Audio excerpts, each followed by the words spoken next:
everyone, welcome back to my channel. I hate to be commercial like this, don't even know why I'm doing it. Saying welcome back to my channel. It's not really a channel, it's just a space for me to share my vocal blogs, visual blogs, to try and share my awareness of my life and how I've had to adapt and change and evolve over nearly 10 years of struggle. It is struggle, it's hard work.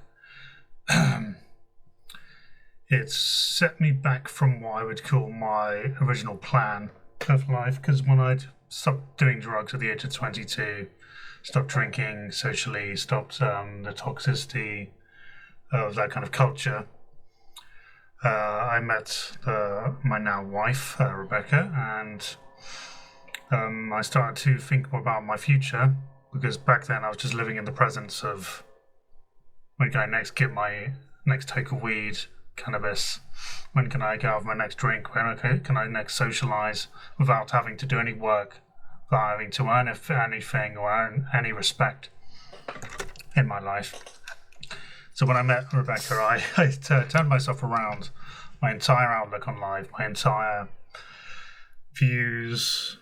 Well, I didn't change myself, because I was always a kind person. I was always full form. I was always kind of an introvert. Always thinking how I'd like to be treated, how I like to be treated others. And that's why I guess a lot of people I found now are attracted to my thoughts and my feelings, because we all feel the same way. But what I've learned in 9 years is that the struggle of life is always the same. It doesn't matter if you got cancer, if you're just growing up from teenagehood into adulthood, if you're lost or confused about why you exist. But when you get cancer, it kind of spurs you into this thought pattern of, why do I exist? What is the purpose of my existence? Would it be better if I were to just pass on? Just to leave nothing but a memory?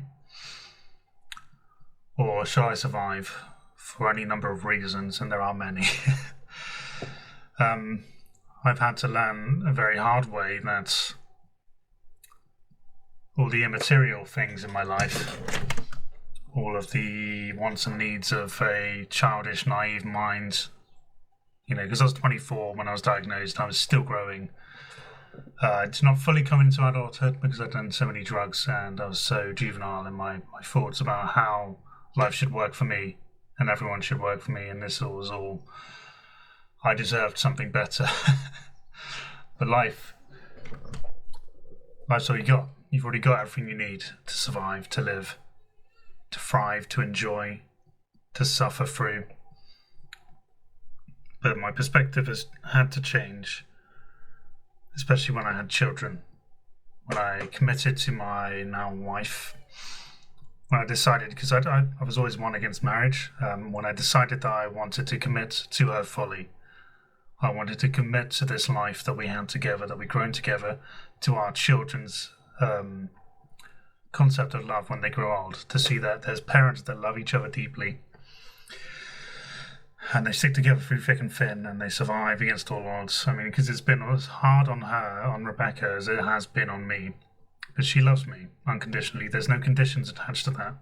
I make a decision about my condition of cancer, and she will 100% support me. If I'm not feeling happy, she won't try and say, you've got to feel happy for your children, for me. Just say, take your time. Come to terms with your existence. Work through it, because that's all you can do. And because she trusts me. And I'm learning that I've lost a bit of trust in myself recently, due to my fears that nothing I do matters anymore.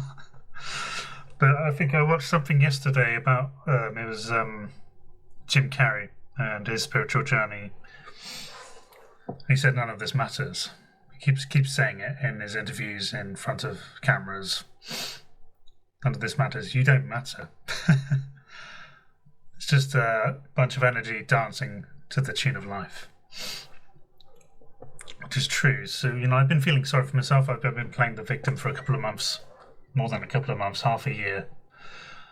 I've been like procrastinating. I'm going to do this. I'm going to write my book. I'm going to do more video blogs. I'm going to be more proactive within the social media environment to, one, promote myself, and two, promote my business so that I can survive. Because my last video was about the government trying to get me to pay £27,000, which I definitely don't have. There's no way I can afford to pay them back. What was it here? I've got the letter. They want me to pay £33 a week. So £33 a week for me, that's 3 days electric. It's less than 3 days electric because ebbs and flows. It's getting colder. We're starting to have to use heating for not just. I don't care about heating. I'm warm-blooded. But my children, they need the immune protection and all this stuff, and then food, because we're eating organic and healthily, and we're responsibly, to try and ensure that our children have the most healthy growth. Bodily growth of their lives, because my daughter, she's 5 and she's above average height, and average height has gone down because of malnutrition in the last 30 years, 20 years. So our children are getting shorter, which is ridiculous. But it's because on a grander scale, the people with the money, with the wealth, the people in power, the government, politicians, people within health organizations who covet their jobs, who desire more, who greedily only think of their best interests, not the world's best interests. Because a governing body is there to support everybody below them, because they have the intelligence, the wealth, and the business acumen, and the legalese, and the lawful wording to write bills into enforcement. And unfortunately, they are corrupt beyond means. The government agencies, covert agencies behind them are supporting the corporations who pay them, who fund their schemes. And it affects everyone on every level, except for, of course, the wealthy, because they're exempt. So that's what I've been trying to do, and trying to come to terms with, is that I can do something, I'm capable of doing something, and whatever is happening to the world does not affect me as an individual. I mean, it does. On a physical scale, to do with nutrition, to do with my mental state. But I've realized that the time to change is now. The time to make a choice to change. It's every moment. Sorry, I'm having an aura, epileptic aura. So I need to stop talking. I should.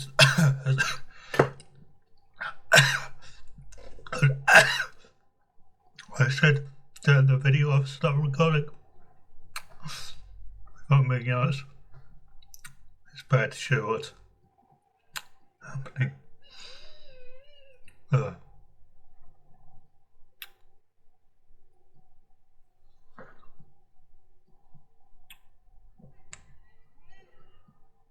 Got weakness in my left side. My tongue is excessively salivating. It's very sensitive. Usually when I'm talking, when I'm contemplating my past. So there's PTSD, trauma, all this kind of stuff. Yeah, I mean, I should probably go speak to a psychologist about this, but I don't have any money. So I cope with all the tools that I've covered over the last 9 years, which is the power of being present, being aware that all of this is story, so my past is just a story, it doesn't exist. Because I'm here in front of you, right? I'm talking in this moment, but when you're watching this video, it will be the past. It doesn't matter. It actually doesn't matter. But you can resonate with someone's story. And hopefully find your presence, yourself. Because, I mean, right now what I'm choosing to do is overcome the suffering of a epileptic aura, or, a mild seizure, by allowing it to happen and not fear it and overcome it.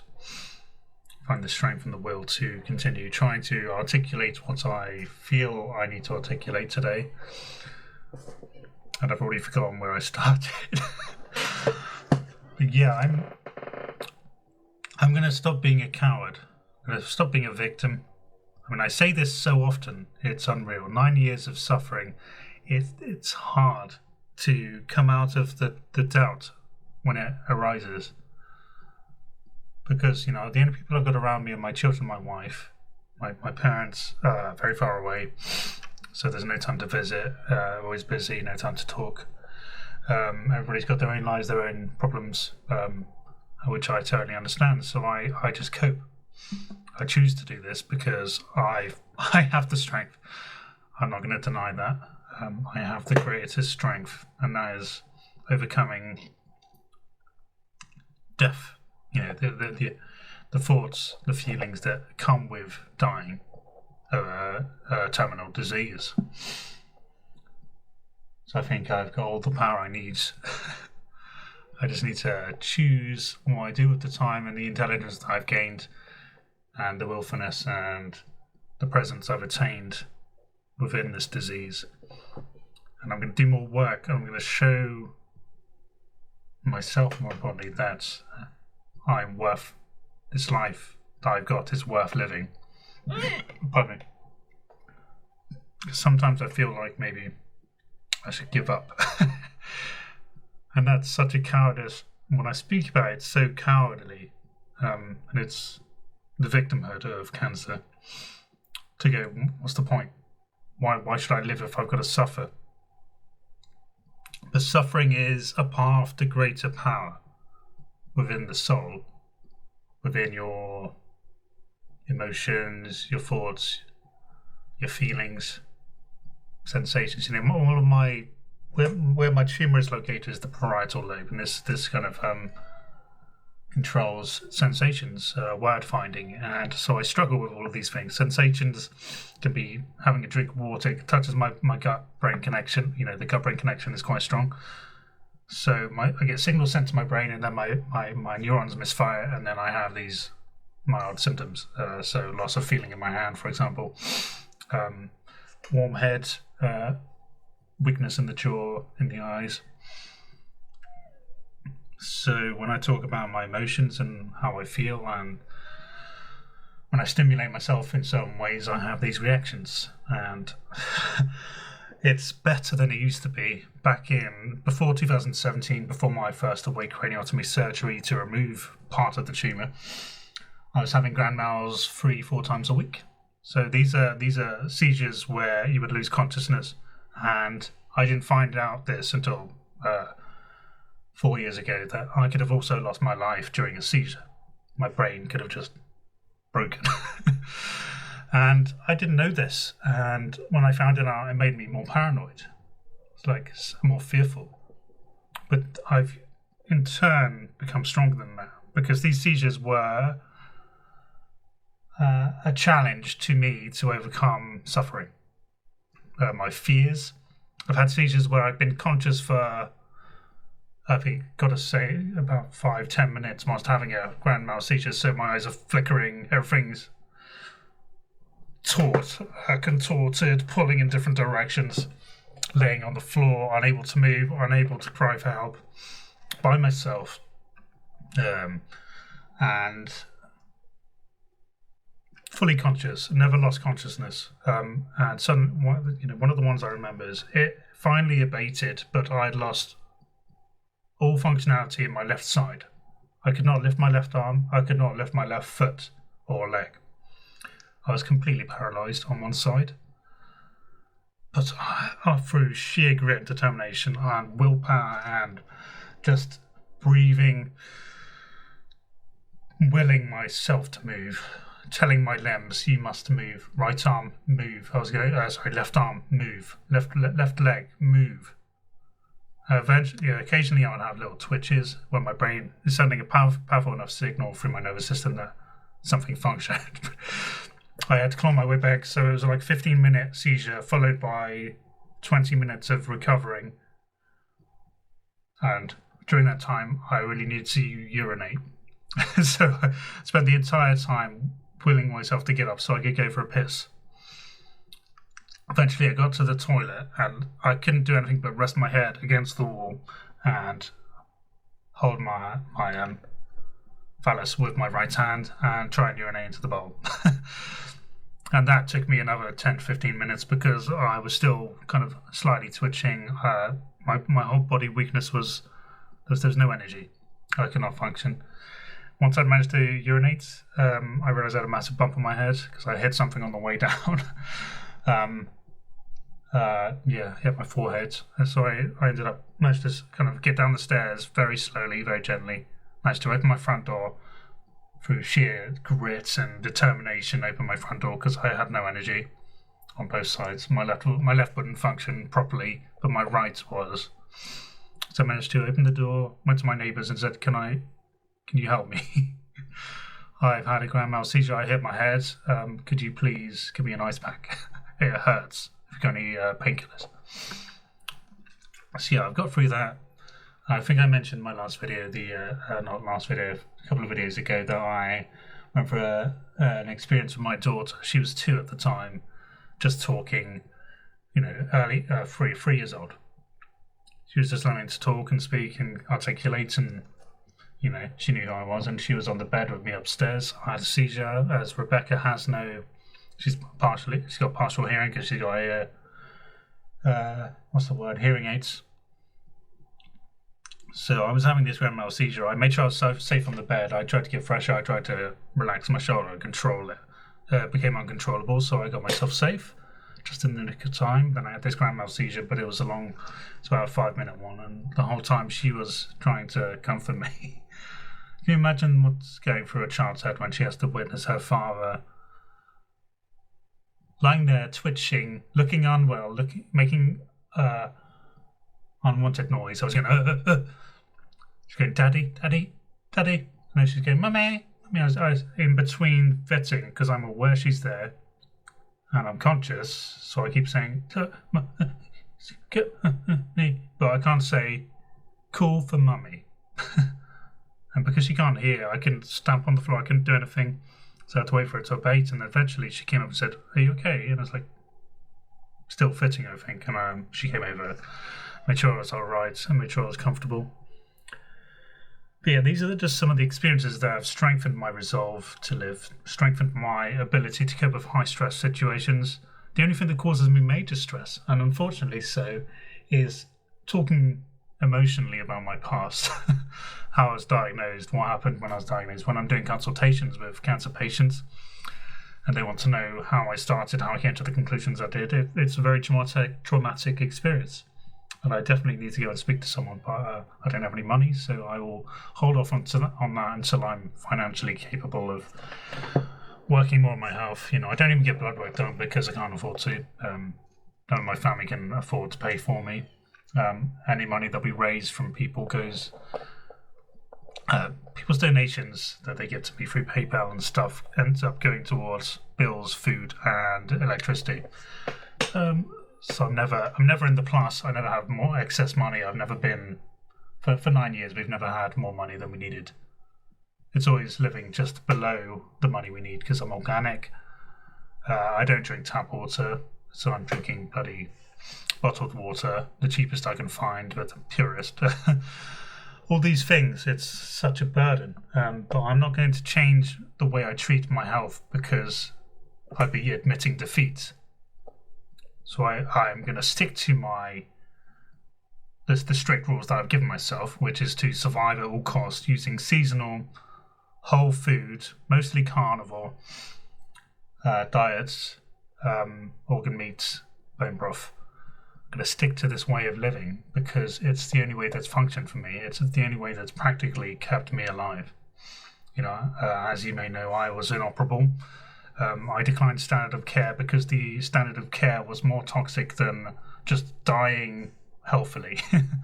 I decided that I'd rather die without the suffering of toxic blood, lack of hair, infertility, immune deficiencies. So I'd rather do that than to die under the premise of surviving for 12 to 15 months with chemotherapy and radiotherapy. It was the biggest decision of my life, and I'm glad I made it because I'm still here, I'm still with you, I'm talking now about my experiences. I'm going to keep sharing, I'm going to keep being honest, I'm going to keep struggling, and I'm going to turn that struggling into another power to achieve more. So I don't feel unwell. I have these constant niggling sensations, feelings, auras, weakness, fatigue because of 2 operations. But every day I've got to make a conscious decision to say, I'm going to get up today. Because what am I going to do if I don't? What can I achieve? I make goals like today I will try and do as much as I can around the house to make sure it's a livable space for me, my family, my children. And that's a struggle because the body is not willing. I've got to use my living matter every single day to accomplish most things. Like doing a video, I've been thinking for days straight about whether I should post a video and what would be the point and what would I say. And I find the most honest conversations I have with myself, which is what I'm doing now, is when I start with something I feel strongly about and work through it. So I think I started by saying I feel like a victim. And I still do. There's still the idea of being a victim in my head. It's like, what can you do beyond your means? But that's limiting myself. So I was like, I'm just going to do a video. I'm going to do it. I'm going to make the choice. I have to. And in doing it, I'm reaffirming my position on life, which is I want to be here. I want to choose to help my children be strong-willed, humane, compassionate, caring, but also just purely strong people in the way they eat, the way they think, the way they feel. To not let people put them down, to put them into a category of human existence. To not let them be bullied into anything in their lives, because I allowed myself to be bullied into so many things when I was younger. Because I didn't know better. I want to give them the power to be stronger than I was. Because that's our only goal as humans, Homo sapiens, the being that we are, that came from the earth. Our responsibility is to ensure the continuation of our race. Because we are all one. We are all the same. People say psychologically we're not the same, but we all think and feel in a way that is more acutely clinging to the idea of love than of hate. Yes, we get frustrated when someone doesn't understand us, but that's no reason to hate them. And I find that my views are challenging people who think that there's only one way. There's more than just my way. There's more than just your way to do something. But if you think about it, there's things that are concrete. Like the human body wasn't designed to eat all this processed food, ultra-processed food. And yet everybody's doing it. And it's become more so in the last 40, 50 years because it's been pushed as an agenda by governments, corporations, individuals. People who only care about the profit margins. So I've gone back to a whole food way, a seasonal kind of way of living, as our ancestors used to do. And I choose this way of living because I know there's evidence, pure evidence is my existence, that I'm still here. When I was given 6 to 9 months to live without the standard of care, practice in dealing with cancer, they said 6 to 9 months because you're healthy. That's the only estimate we can give you. 12 to 15 months with standard of care, and then after that it might not work. So they kind of shrug you off.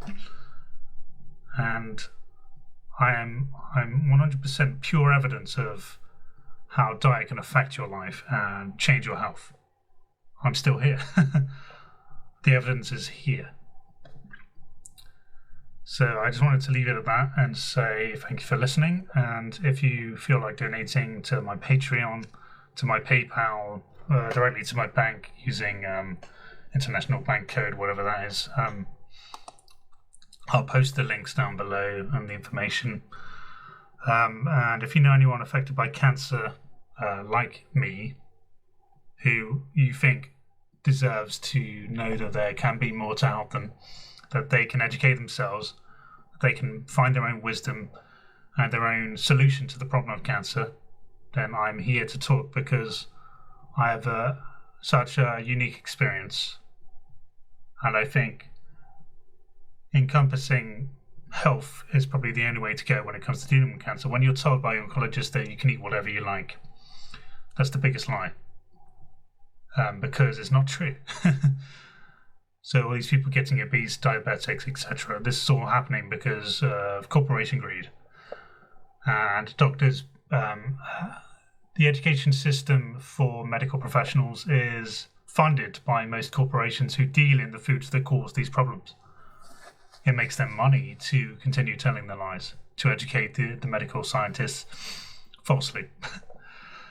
So yeah, please like my YouTube page, share it, share my Facebook blog, my Instagram, my YouTube, my Twitter. If you wish, like and follow, subscribe, etc. Blah blah blah. It's up to you. It's your choice. It's never been my choice to force you to. But if you're interested in what else I have to say, then please do.